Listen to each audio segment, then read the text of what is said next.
Hello and welcome to another teaching from 119 Ministries. Our ministry believes that the whole Bible is still true and directly related to our lives today. If you would like to know more about what we believe and teach, please visit us at testeverything.net. We hope that you enjoy studying and testing the following teaching.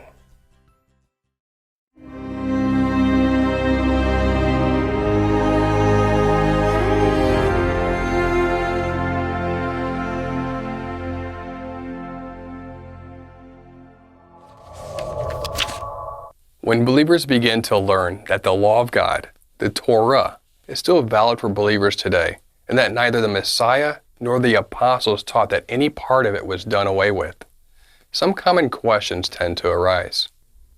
Perhaps some of the most common questions concern the role of animal sacrifices in our theology. Someone might ask, well, if it's true that every iota and dot of the law is still in effect, as Yeshua seems to say in Matthew chapter 5, verses 17 through 20, what are we to do about animal sacrifices? Do we build an altar and sacrifice goats in our backyard?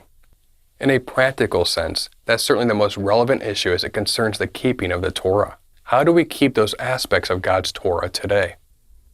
Some other relevant questions that often come up are as follows.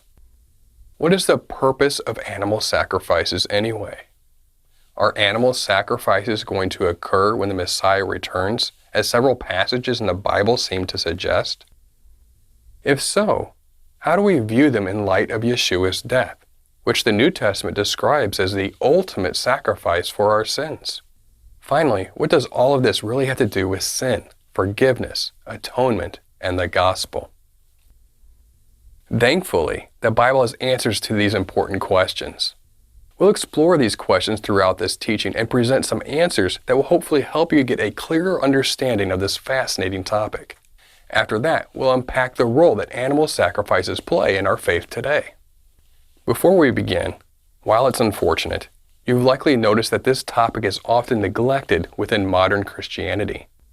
We as 21st century Westerners are thousands of years disconnected from the world of animal sacrifice. If we're honest, it just seems utterly bizarre to us. Our minds get this picture of something from Indiana Jones and the Temple of Doom, creepy ritualistic services and bringing your pet goat to a man in a strange robe who will slit its throat and sprinkle blood on things. It's weird. However, being familiar with this topic is crucial to understanding some incredibly significant biblical teachings, such as atonement and redemption, which are all wrapped up in the very gospel message of our Messiah. Therefore, we need to get over our Western sensibilities a little bit. As Dr. William Lane Craig puts it, most of us have never seen an animal slaughtered, much less done it ourselves. And as accustomed as we are to buying our meat and poultry in antiseptically wrapped packaging and refrigerated bins, we are apt to find the animal sacrifices described in the Old Testament revolting. Moreover, most of us have no familiarity with a world in which ritual practices fraught with symbolic meaning play a major role in one's interactions with the spiritual realm. And so the Old Testament cult may strike us as bizarre and opaque. If we are to understand these practices, we need to shed our Western sensibilities and try to enter sympathetically into the world of bucolic society that was not squeamish about blood and guts, and which had a highly developed ritual system in its approach to God. Ultimately, learning the details about the sacrifices and offerings is a means to knowing God in a greater way. It helps us understand His holiness and how He desires to be worshipped. It gives us greater revelation of our Messiah and His work on the cross. This topic is definitely important and relevant to believers in Yeshua, even though it might seem strange to many of us. With that said, let's begin. First, what exactly is the point of animal sacrifices? Why did God demand them? Why did He establish a priesthood and sacrificial system? To answer these questions, we need to understand the problem between humans and God. In the beginning, before sin entered the world, God's presence dwelt with man in the garden. There was perfect fellowship between God and man. Everything was how it should be. But when sin entered the world, that fellowship was broken. The result of sin was that man was exiled from the garden and thus separated from God's presence. Genesis chapter 3. Therefore, Yahweh God sent him out from the Garden of Eden to work the ground from which he was taken. He drove out the man, and at the east of the Garden of Eden he placed a cherubim and a flaming sword that turned every way to guard the way to the tree of life. Man was created to have a relationship with God. That is our purpose in life, to know God, to have fellowship with Him, to bring Him glory. But that relationship was broken due to sin. All of us are affected by this problem of being separated from God. Why? Because God is perfectly holy and righteous, and thus cannot dwell in the midst of sin and death. Thus, sinful man cannot commune with God. This fact of being separated from God due to our sin is the great tragedy of human existence. But the good news is that God promises to one day completely abolish sin and death.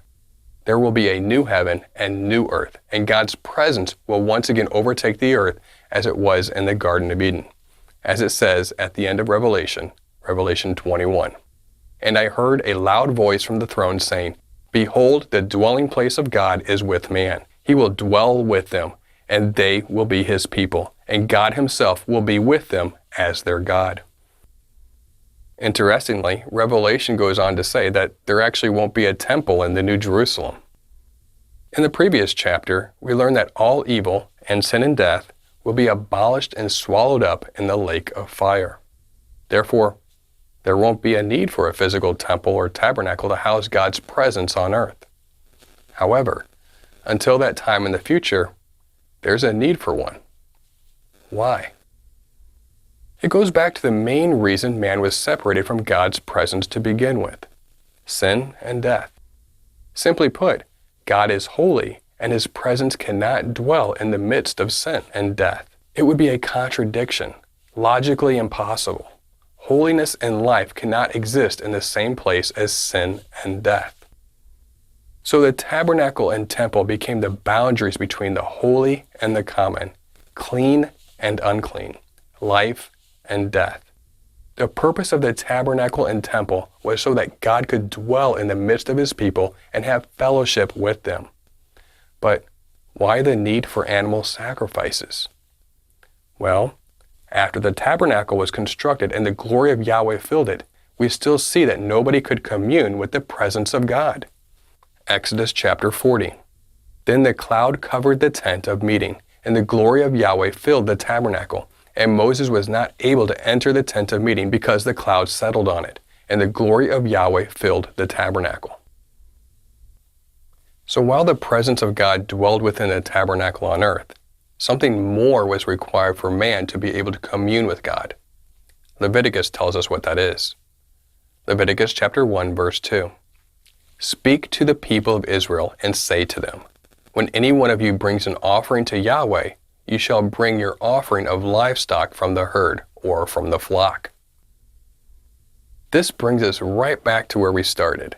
The reason for a tabernacle, priesthood, and animal sacrifices lies in the meaning of the Hebrew word offering used in this passage. The word is korban, which actually has its root in the verb karav, meaning to draw near.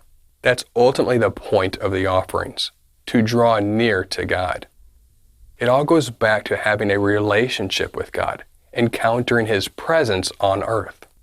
The tabernacle, priesthood, and sacrifices are all part of God's solution for restoring the relationship between God and man as we await the New Jerusalem to come. So man was able to commune with God in the tabernacle by bringing an offering. The death of the animal provided a sort of proxy for man to draw near to God. In other words, the shed blood of the animal makes fellowship between God and man on earth possible. Look at what it says in the next two verses of Leviticus. Leviticus chapter 1, verses 3 through 4. If his offering is a burnt offering from the herd, he shall offer a male without blemish.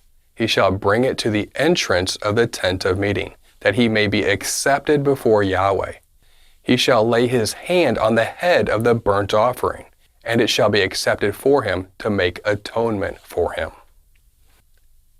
We talked about God being perfectly holy, and thus He does not dwell in the midst of sin.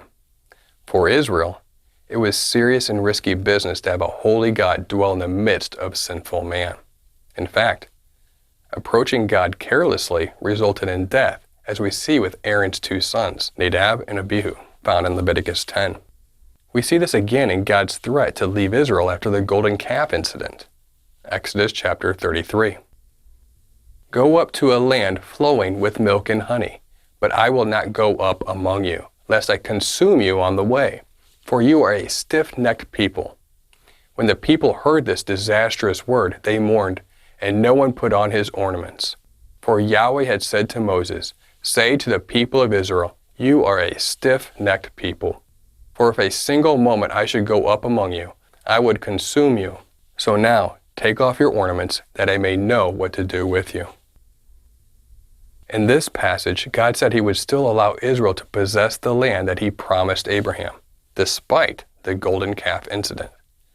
But his presence would not go with them. Why? Because his perfect holiness would consume them on the way. Later, Moses interceded on behalf of Israel, and then God said his presence would go with them because Moses had found favor in God's sight. The point here, again, is that God's presence is so utterly holy that he will consume all that is unholy when it draws near. Sin cannot exist in the same space as God's holy presence. This was not something to be taken lightly. Therefore, when it came to dealing with the problem of human sin and death in light of approaching a holy God, the animal sacrifices functioned in a few different ways. One aspect of the animal sacrifices was propitiatory, that is, averting God's just wrath upon sinful man. Craig explains, the sacrificial system functioned to facilitate the juxtaposition of the holy and the unholy. It did this not merely by purging the tabernacle and its paraphernalia of impurity, but also by propitiating God and so averting his wrath upon his people. The roasting of the sacrificed animals in particular is repeatedly said to produce a pleasing odor to the Lord. Another aspect of the animal sacrifices was expiatory. There were some sacrifices, for example, that cleansed the tabernacle and sacred objects. But sacrifices also served to remove the ritual impurity as well as the moral guilt of the people. They served to make atonement or bring about reconciliation between God and man so that man could draw near to God in the tabernacle or the temple. This is also a repeated promise in the Torah, Leviticus chapter 4. As he did with the bull of the sin offering, so shall he do with this, and the priest shall make atonement for them, and they shall be forgiven. Verses 25 and 26. Then the priest shall take some of the blood of the sin offering with his finger and put it on the horns of the altar. So the priest shall make atonement for him for his sin, and he shall be forgiven. Leviticus chapter 5, verses 9 and 10. And he shall sprinkle some of the blood of the sin offering on the side of the altar. And the priest shall make atonement for him for the sin that he has committed, and he shall be forgiven. So how exactly did the sacrifices bring about atonement, resulting in a person's sin being forgiven so that the worshiper could draw near to God? Why is a sacrifice required in order for a man to be reconciled with God and therefore be allowed to commune with God? Going back to a passage we read earlier, Leviticus chapter 1, verses 2 through 4, Craig gives us some interesting insight here. The personal Levitical animal offerings were accompanied by a telling hand-laying ritual. The offerer of the animal sacrifice was to lay his hand upon the animal's head before slaying it. The Hebrew expression samak yado indicates a forceful laying of the hand. One was to press his hand upon the head of the beast to be sacrificed. This emphatic gesture is plausibly meant to indicate the identification of the offerer with the animal, so that the animal's fate symbolizes his own. Death is the penalty for sin, and the animal dies in place of the worshiper. This is not to say that the animal was punished in the place of the worshiper. Rather, the animal suffered the fate that would have been the worshiper's punishment had it happened to him. The priest's sprinkling of the blood of the sacrifice on the altar, whatever its exact meaning, indicates minimally that the animal's life has been offered to God as a sacrifice to atone for the offerer's sin. The death of the animal reminds us that we deserve death because of our sin. But the animal dies instead of us. When the worshiper placed his hands on the animal, it symbolized the worshiper's transfer of his identity onto the animal. The animal, in a sense, died on behalf of the worshiper. As we've noted, the animal sacrifices are said to make atonement throughout the Torah, which is often connected to the forgiveness of sins. But there's actually another dimension of atonement that's interesting for us to consider. Drawing near to God through presenting a burnt offering included taking the blood from the slaughtered animal and sprinkling it on the sides of the altar. Leviticus chapter 1, verse 5. Then he shall kill the bull before Yahweh, and Aaron's sons, the priests, shall bring the blood and throw the blood against the sides of the altar that is at the entrance of the tent of meeting. What was the significance of this ritual? According to some scholars, the key to understanding this lies in the concept of the blood containing the life, that is, the soul of the creature, or in Hebrew, the nephesh of the creature. Leviticus 17. For the life, nephesh, of the flesh is in the blood, and I have given it for you on the altar to make atonement for your souls, nephesh. For it is the blood that makes atonement by the life, nephesh. When the priest sprinkled the animal's blood on the altar, according to this verse, he essentially applied the animal's nephesh, or life, to the altar. Why? Because the life is in the blood. However, because of the ritual of the laying on of hands, the animal's blood, or its life, carried the identity of the worshiper. Thus, it was symbolically the worshiper's life that is applied to the altar. So why was the blood placed on the altar? Again, it's all about man having fellowship with God. Lancaster explains, in the ancient world, people considered altars as touching points between heaven and earth. An altar worked like a gate, a sort of mystical portal between the realm of man and the realm of the divine. Whatever touched the altar became holy or richly set apart to God and entered his presence. From on top of the altar, the bodies of the sacrifices ascended in smoke to God. Through the medium of the animal's blood, the offerer's soul entered the presence of God. In short, the soul of the worshiper came near to God in his holy place. This sacrificial substitute overcame the problem of approaching a holy God.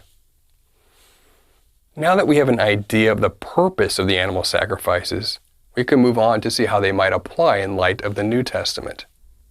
As we mentioned at the beginning of this teaching, Yeshua affirmed the ongoing authority of every iota and dot of the Torah, which of course would include animal sacrifices. In fact, in the Gospels, he directly instructs people to participate in the sacrificial system. Mark chapter 1. And a leper came to him, imploring him, and kneeling said to him, If you will, you can make me clean. Moved with pity, he stretched out his hand and touched him and said to him, I will, be clean. And immediately the leprosy left him, and he was made clean. And Yeshua sternly charged him and sent him away at once, and said to him, See that you say nothing to anyone, but go, show yourself to the priest, and offer for your cleansing what Moses commanded, for a proof to them. Some might argue that since this event occurred before Yeshua's death and resurrection, the sacrificial system obviously still applied. But after Yeshua rose from the dead and inaugurated the new covenant, sacrifices are now done away with. The problem with that argument is that believers in Yeshua in the New Testament, including the apostles themselves, still participated in temple services long after Yeshua's resurrection. Here are just a few examples. Acts chapter 2. And day by day, attending the temple together and breaking bread in their homes, they received their food with glad and generous hearts. Acts chapter 3. Now Peter and John were going up to the temple at the hour of prayer, the 9th hour. Acts chapter 21. Then Paul took the men, and the next day he purified himself along with them, and went into the temple, giving notice when the days of purification would be fulfilled, and the offering presented for each one of them. In this next verse, Paul uses the temple service as an analogy in support of his argument that it is right for the people to support their teachers. If Paul saw the temple service as illegitimate in light of Yeshua's resurrection, surely he wouldn't appeal to it in support of his teaching. 1 Corinthians chapter 9. Do you not know that those who are employed in the temple service get their food from the temple, and those who serve at the altar share in the sacrificial offerings? In the same way, the Lord commanded that those who proclaim the gospel should get their living by the gospel. In addition to the New Testament references indicating a continuation of temple service and animal sacrifices, many theologians teach that there will again be a future earthly priesthood and temple where sacrifices will be performed after Yeshua's second coming and before the new heavens and new earth. This is during what is called the millennial reign. It will be an era where the Messiah will rule and reign on earth from Jerusalem. Revelation chapter 20.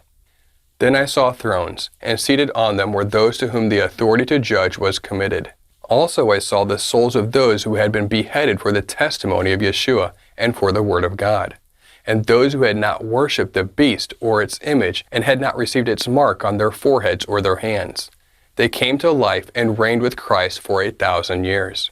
The rest of the dead did not come back to life until the 1,000 years were ended.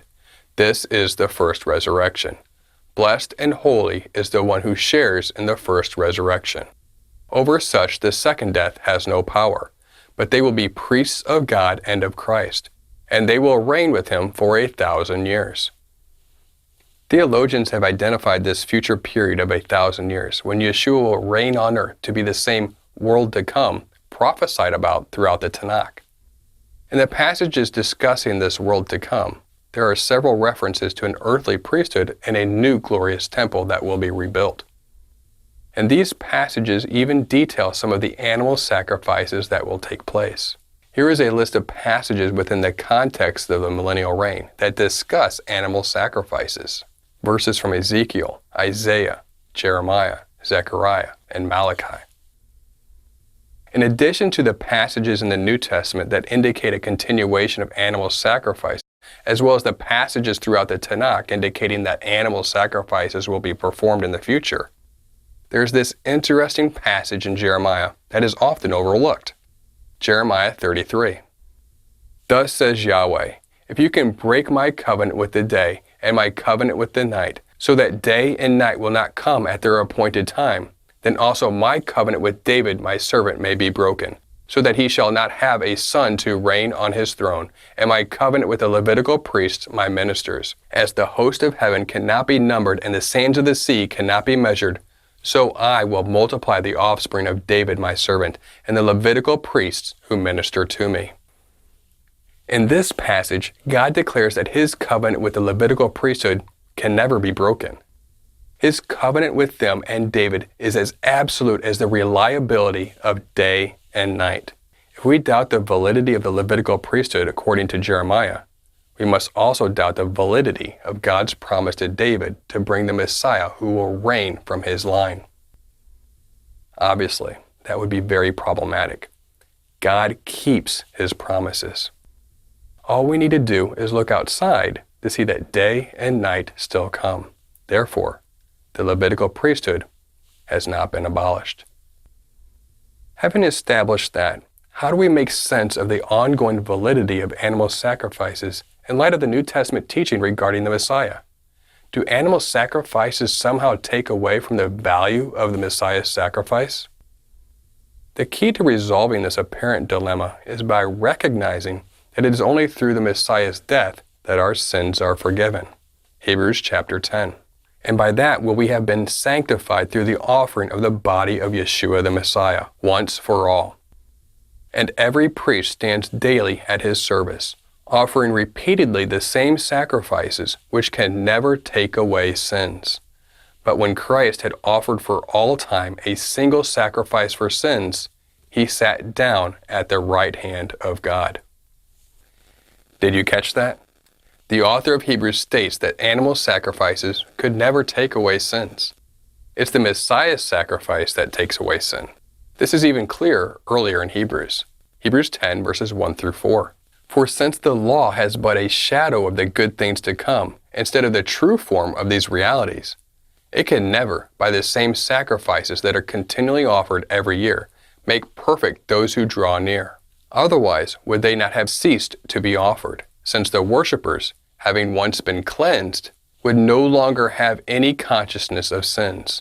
But in these sacrifices there is a reminder of sins every year, for it is impossible for the blood of bulls and goats to take away sins. As the author of Hebrews says, the animal sacrifices have always been a shadow that points to the reality accomplished in the Messiah's work. They aren't given to take away sins in an eternal or ultimate sense. They simply point to that which does. Therefore, animal sacrifices made before and after Yeshua's sacrifice are memorial in nature, and thus do not devalue his sacrifice. There are not two ways of salvation, nor two ways of forgiveness. It's all on the basis of Messiah. Messianic theologian Tim Hegg puts it this way: since the animal sacrifices were never given to make the infinite payment for sin which God requires, a payment only the infinite and eternal Son of God could accomplish, we recognize that offering a sacrifice at the tabernacle or temple could in no way diminish the value of Messiah's death. Only if the scriptures taught that animal sacrifices actually did make eternal payment for sin before the coming of Yeshua, could offering them after Yeshua's death signal a disregard for what he had accomplished. In fact, the offering of sacrifices, rather than detracting from Yeshua, point to his work of redeeming sinners. But wait a minute, some might say. Doesn't the Torah teach that animal sacrifices brought about forgiveness of sin? This is true. According to several verses we quoted earlier, animal sacrifices clearly atoned for sin. So how do we reconcile this apparent contradiction? This is cleared up once we understand that the atonement accomplished via animal sacrifice related specifically to matters of ritual purity in regards to the earthly temple or tabernacle. That is to say that sin prevented one from being able to draw near to God in the temple or tabernacle. Thus, the animal sacrifices function to bring about a temporal atonement, so that the worshiper could return to a state of ritual purity and thus participate in the temple or tabernacle services. Animal sacrifices also functioned as a shadow to demonstrate God's method of forgiving sins in an ultimate sense.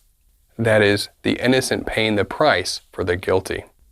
As Hegg puts it, this sacrifices function to substantiate the method by which God forgives sins, but they did not provide the very means for this forgiveness. The author of Hebrews himself makes this same distinction between temporal and ultimate atonement. Hebrews chapter 9. For if the blood of goats and bulls and the sprinkling of defiled persons with the ashes of a heifer sanctify for a purification of the flesh, how much more will the blood of Christ, who through the eternal Spirit offered himself without blemish to God, purify our conscience from dead works to serve the living God? The cleansing of the flesh refers to the worshiper returning to a state of ritual purity, so they can be allowed to draw near to God in the temple or tabernacle service. The animal sacrifices, however, could not purify the conscience. They weren't given for that purpose. Animal sacrifices functioned in the earthly realm to purify the flesh, and Yeshua's sacrifice functioned in the heavenly realm to purify the conscience. Thus, again, animal sacrifices do not detract from Yeshua's sacrifice because they weren't given to purify our conscience. They aren't intended to take away sin in an ultimate sense. Only Yeshua's sacrifice can do that. Some might argue that animal sacrifices are now pointless on the basis that they only directed us to the Messiah. And now that we have the Messiah, the substance, we no longer need the shadow. But as we pointed out earlier, if that's true, the apostles apparently didn't get the memo. In fact, even the author of Hebrews, who goes to great lengths to demonstrate how the Messiah is a superior sacrifice and priest, acknowledged the continuing validity of the Levitical priesthood on earth. Hebrews chapter 8, verse 4. Now if he, Messiah Yeshua, were on earth, he would not be a priest at all, since there are priests who offer gifts according to the law. The earthly priesthood, temple, and animal sacrifices still serve a valid function. First, They bring about a ritual purity for those who had become ritually impure through sin, so that they could be allowed to participate in the temple service on earth. Second, they also serve to paint a picture of God's plan of redemption through Messiah. That's why the author of Hebrews continually describes the temple, priests, and animal sacrifices as shadows. Paul uses similar language in Colossians in reference to the Sabbath and festivals, which are said to be a shadow of things still to come. Colossians chapter 2, verses 16 through 17. Therefore, let no one pass judgment on you in questions of food and drink, or with regard to a festival, or a new moon, or a Sabbath. These are a shadow of the things to come, but the substance belongs to Christ. It is a rather visceral experience having to kill something innocent simply because we sinned. It is a deep reminder of the sacrifice Messiah made on our behalf. It's noteworthy to mention that both Paul and the author of Hebrews state that the Sabbath, festivals, priesthood, sacrifices, etc. continue to function in this way. They were writing after the death, resurrection, and ascension of the Messiah. If they thought the shadows were functionally meaningless and now that the Messiah had come, why even bring it up? Why go to such great lengths to explain the role and function of these Torah commandments if they don't even matter anymore? Why not just say, we don't have to worry about these things anymore because the Messiah has come? The very fact that the author of Hebrews spends entire chapters explaining how Yeshua could legitimately be a priest according to the Torah indicates that he still considers the Torah's regulations concerning the priesthood to be authoritative, right? Another thing to note about this passage from Colossians is that Paul says that there are still things in the future to which the shadows point.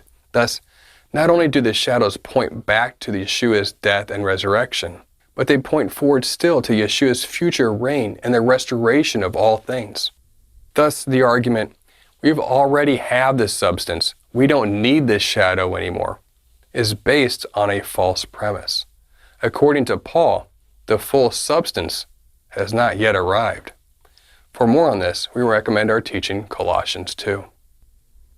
So, as we can see, animal sacrifices in the Torah are far from pointless, even after Yeshua's death, resurrection, and ascension. It's no wonder then that so many Christian theologians acknowledge that animal sacrifices will again be performed and still function as shadows during the millennial reign. As the former chancellor of Dallas Theological Seminary, John F. Woolward, puts it, though varied explanations have been given for Ezekiel chapter 40 through 48, which unfolds these details, no satisfactory explanation has been made other than it is a description of millennial worship. In any case, it is clear that the sacrifices are not expiatory, but merely memorials of the one complete sacrifice of Christ. If in the wisdom and sovereign pleasure of God, the detailed system of sacrifices in the Old Testament were a suitable foreshadowing of that which would be accomplished by the death of his Son, and if a memorial of Christ's death is to be enacted, it would not seem unfitting that some sort of sacrificial system would be used. So now that we've learned the general purpose of animal sacrifices, as well as how we ought to view them in light of Yeshua's death, what does that mean for us today? We saw that animal sacrifices will be performed again in the future. Why not now? After all, they are part of the Torah, and the Torah remains binding on believers, right? So why do we not perform animal sacrifices today?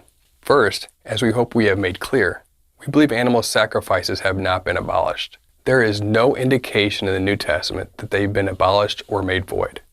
Plus, they still serve a valid function, and will again in the future.